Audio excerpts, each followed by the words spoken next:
सध्याही पुन्हा एकदा दृश्य आशाताईंचा पार्थिव त्यांच्या निवासस्थानी अंत्यदर्शनासाठी ठेवण्यात आले तिकडची.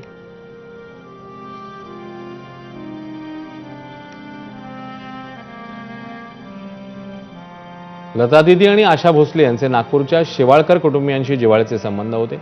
आशा भोसले नागपुरात आल्यावर शेवाळकर कुटुंबियांची आवर्जून भेट घ्यायच्या. विद्या वाचस्पती राम शेवाळकरांचे मंगेशकर कुटुंबियांशी खास ऋणानुबंध होते. 2015 मध्ये नागपूर महापालिकेतर्फे नागपूर महोत्सवाचं आयोजन करण्यात आलेलं. या नागपूर महोत्सवात आशा भोसले यांचा लाईव्ह कॉन्सर्ट पार पडलेला. या कॉन्सर्टनंतर आशाताई यांनी आशुतोष शेवाळकर यांच्या घरी रात्रीचं जेवण केलं. त्यावेळेचा किस्सा शेवाळकर कुटुंबियांनी सांगितला. आशाताईंना स्वच्छतेची आवड होती, त्यासोबतच शिस्तप्रिय म्हणून त्या ओळखल्या जायच्या. खाण्याचीही आवड होती, अशी प्रतिक्रिया शेवाळकर कुटुंबियांनी दिली.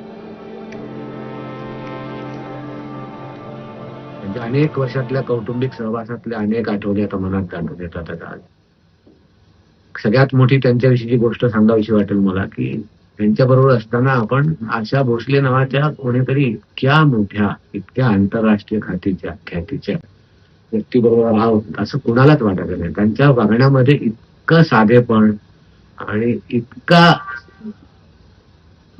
आत्मीयता भरलेली असायची आजूबाजूच्या लोकांबद्दल. घरच्या नोकरा चाकरांना सुद्धा, घरचे नोकर चाकरे सुद्धा मोकळे असायचे, त्यांचे त्या कौतुक करायचे.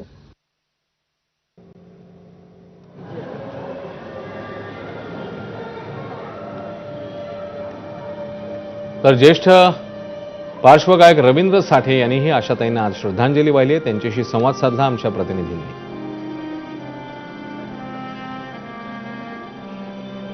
आता माझ्या